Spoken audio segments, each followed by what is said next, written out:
Ny ianao ny insolite ny des sport isan'ny arahanao amin'ity tapany faharoa ity zany atao mitsika avy hatrany amin'ny vaovao ny fanatanjahantena.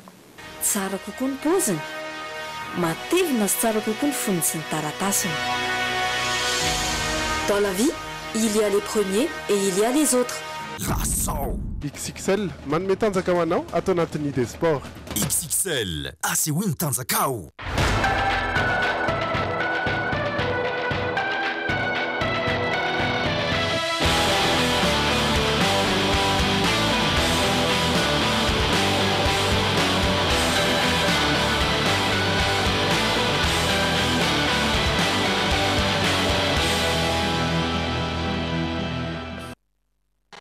Herinandro vitsivitsy izay no tsy nisina vaovao ara-panatanjahantena teto amin'ny logité.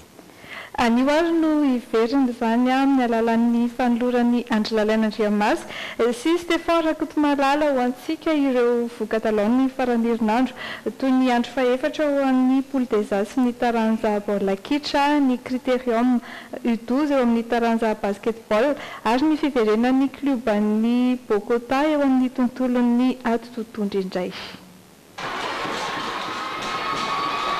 Miatsara toerana sy miamanakaiky ny anaram-boninahitra matomponaka Madagasikara azy ny Fosa Junior avy any Boeny. Taoriany fandraisany indrosy ady saly indray mandeha nandritra ireo lalao telo ho an'ny lalao mandroso ny Poule des As dia mbola nandresindray izy ireo omaly tany mikanjo rabe mananjara mahajanga.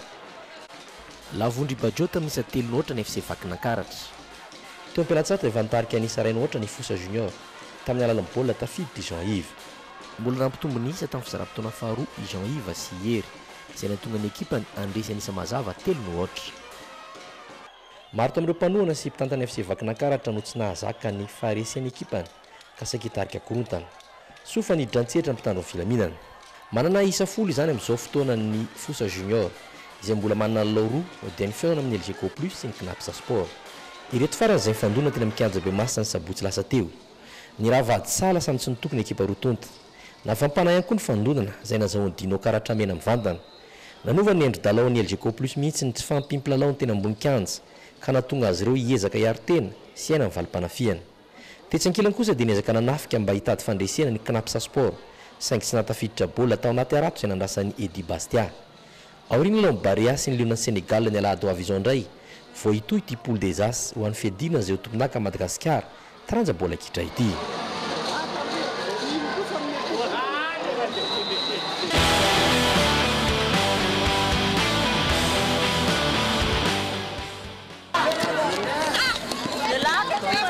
Nanomboka ny alarobia lasa teo ka nifarana omaly ny fananam-pirenena voalohany amin'ny taranja basketball kajazalahy sy zazavavy latsaka 12 taona izay nantsona hoe Critérium U12.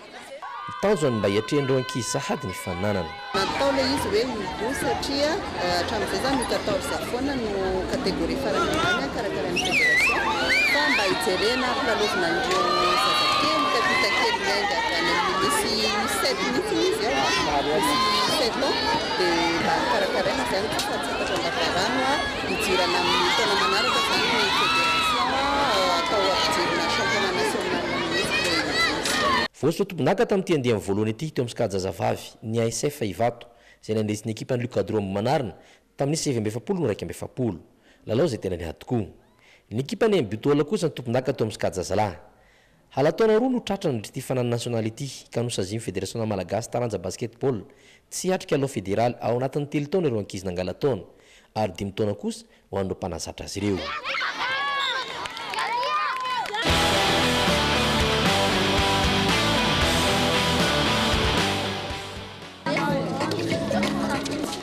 Eo amin'ny taranja basketball ihany dia ny ekipany Audacieuse manao akanjo mavo amin'ny sary no ekipa nasokajy senior lehilahy tafitafarina amin'ny lalao famaranana amin'ny fananan'ny fety de basket izay sady ankalazana 70 taona nijoron'ny klubany ATEDB. Lavin'izy ireo tamin'ity lalao manasadalana izay nizotra tetsy amin'ny kianjana iray sorony alahady tolakandro lasa teo ity ny FBC miakanjo volondoranjy. Ifanandrina amin'izy ireo amin'ny lalao famaranana izay ataony alahady ho avy izao ny ekipa voalohany ATEDB ankoatr'ireo dia lolona goava no ameno fandaram-potoana amin'ny famaranana ity fety de basket ity.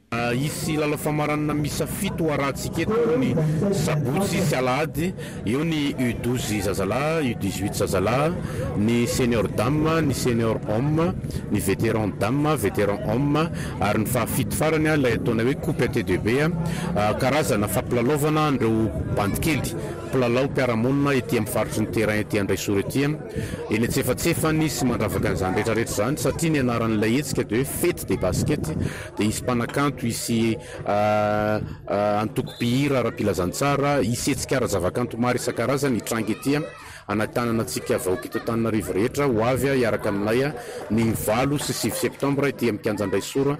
Ny ekipan'ny team Play JCSA no ifandona amin'ny famaranana misokajy vétéran vehivavy, Vaona Cheminot kosa misokajy vétéran lehilahy, Imbitola sy Dream Team eo misokajy zazalahy latsaka 20 taona.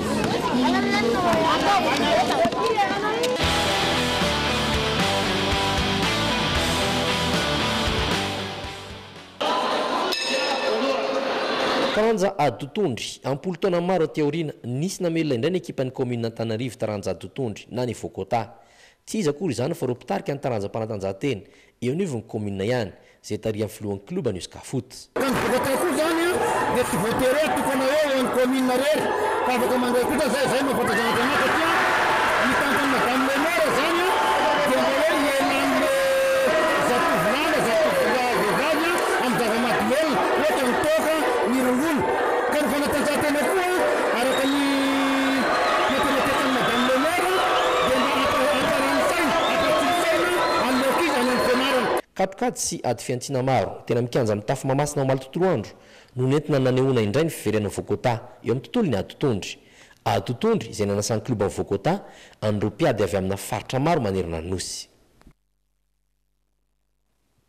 Fesan'ny vaovao nisongadina ihany koa ho an'ny androany ny fahatongavan'ireo mpilalao mandrafitra ny Barea Madagasikara ny akabeazan'izy ireo hiatrika ny lalao fantsanana hiatrehana ny kanina taona 2024 izay iaonana amin'ny liona ny Senegal ny alahady ho avy izao etsy amin'ny kianja Bemasina.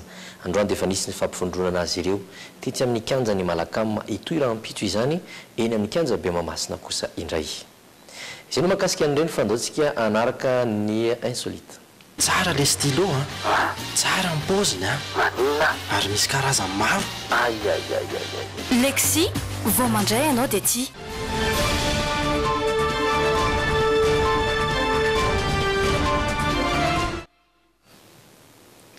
Toerana hafakely ary mahasarika ny mpitsidika ny Shanghai ny Egg House, karazana tranom-bakoka izy io anoezan-danja ny atody arak'izay anaran'izay. Tsy andrelaritsika fa ho jerentsika vetrany ny momba izay. Eto Shanghai no misy ity karazana tranom-bakoka ity, natao manokana ho an'ireo olona mpankafy atody ity toerana ity. Mifandray amin'izay raha teo ny anarany Egg House, izay adika tsotra hoe trano ho an'ny atody. $400 izany hoe manodidina ny 7,000 sy 4 lary eo ny saran'ny fidirana, ary isan'ny fialamboly mahasarika mpitsidika eto ny mitsambikimbikina eo ambony ity karazana lapoaly lehibe ity. Mivena zazakely mihitsy rehefa tonga eto, tiako ilay lokoloko ampiasain'ny zareo. Mahazo vana amin'ireo loko mandravaka ity toerana ity ny mavo sy fotsy afantarana ny atody, takizay ihany koa ireo fitaovana fampiasa rehefa manendy atody izay saika hita eto. Amin'ny endriny maro karazana tokoa ny haingon-trano ampiasaina, hany ka tsy vitsy ireo mandrakitra antsary ny fitsidiany eto ho fahatsiarovana. Tonga eto izay satria mahasarika anay ireto karazana atody ireto. Tsy eto Shanghai ihany anefa no ahitana ity Egg House ity, fa efa isokatra ihany koa ny any Los Angeles amin'ny volana Novambra izao. Mahaliana tokoa ary mety isika ary mety olina tokoa raha mahita izany rehetra izany. Hoy ianao indray izao no arahantsika.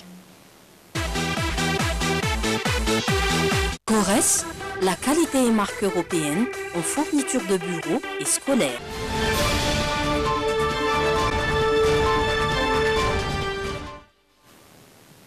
Teny vahiny no entina amintsika eto anatin'ny hoy ianao dia hoe arahana mijery vetrany ny hoe ohatry ny ahoana ny fomba amakian'ny olona izay teny vahiny izay. afaka vakiana va iny no soratra amin'ny taratasy cahier jeol Kachonchochol. Antumaya. Kachonchol. Kachonchol. Kachonchol. Jeol. Cahier jeol. Cahier jeol. Cahier jeol. Cahier jeol. cahier Kachonchol. Kachonchol. Gaetcheongeol. Gaetcheongeol. Gaetcheongel. Gaetcheongel. Geol. Gaetcheongeol. Gaetcheongel. Gaetcheongel. Gaetcheongel. mety hoe teny inona zao io Coréen. Teny sinoa fahalalako azy aloha satria misy entre parenthèse hoe teny sinoa zany fahalalako azy zay aloha fahalalako azy hoe ny Corée zany coréen satria reny any manana soratra ohatr'izao vietnamien nahoana ny hoe vietnamien fa tsy sinoana coréen japonais coréen sy japonais fatako atsotr'izao fotsiny dia vietnamien zany raha ny amiko karaka ny teny sinoa satria le fomba fanoratra anazy ohatrany parenthèse dia ohatrany hoe symbole zany Coréen. Les types, les caractères, les pinines, caractères, ça les pinines, les ambany, les autres ni sary. raha le any eo ambany mety ohatrohatrany coréen raha fahitako an'ity teny ina ty ambo ty hoe tsy teny anglisy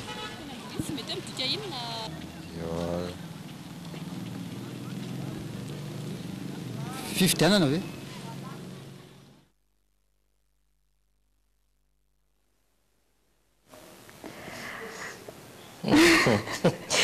Getchonjol no famaky niny fiteny iny zay marina ny laza toe teny koreana izy io efa resika teo tamin'ny tapany tamin'ny tapany voalohan'ny fampahalalam-baovao moa zany fa dia nanamarika ny fety-pireneny Korea Atsimo ary izay Getchonjol zay no iantsony ny fety-pireneny Korea Atsimo io isaky ny 3 oktobra ny tena fanamariana azy saingy lasa lomo zany ny fankalazana azy io teto Madagasikara raika amin'ny 703 taona lasa tany Korea Atsimo no nisokatra ny lanitra ary nidina avy any ireo mponina koreana voalohany raha ara-tantara dia izay ihany koa no mampiditra antsika ao ny amin'ny mety ho toetry ny andro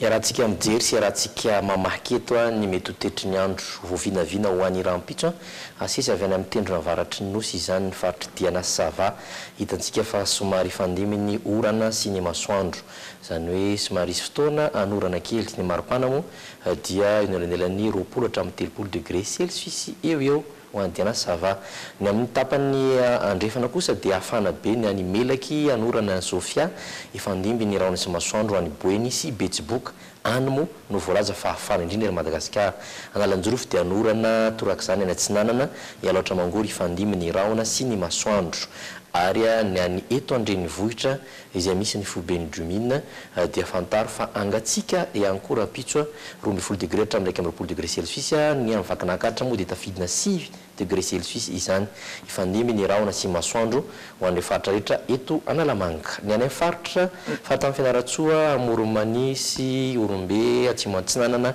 fatifafitovina ifandimby raona sy masoandro any Matsiatra ambony sady angatsika no tsisy masoandro mihitsy raha ampitso any farany tapany Atsimo Nosy Menabe Atsimo Andrefana Anosy ibalika avokoa masoandro ny any faritra Androy kosa dia ifandimby ny raona sy ny masoandro amin'ny enora latsaka 3 minitra ny posaka masoandro rapitso ary ilentika izany amin'ny 10 ora sy 12 minitra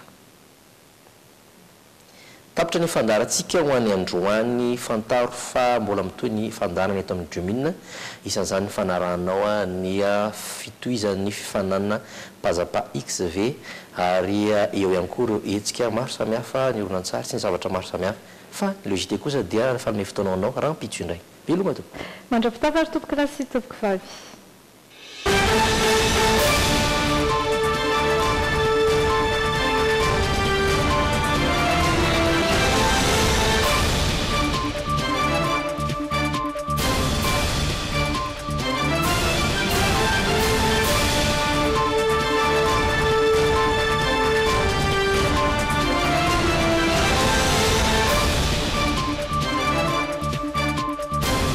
Telma, safidiko numéro 1 malagasy nanotra ho anao teo.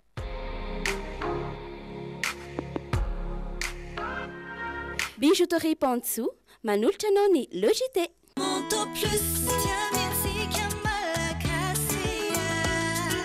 Monto Plus, misy amin'ny tsirony maro azo safidianana. Manolotra anao teo ny Logité. Mano ny fidiran'ny mpianatra miaraka amin'ny stylo flair, pitch sy jetline. Flair, stylo pour tous. Nanolotra anao teo ny Logité. Choupi, plaisir et sourire à partager. Nanolotra anao teo ny Logité. Ankafizo ny Logité miaraka amin'ny fromage la vache qui rit. Sady matsiro no mampazoto homana. Ho fafinaretan'ny ankohonanao.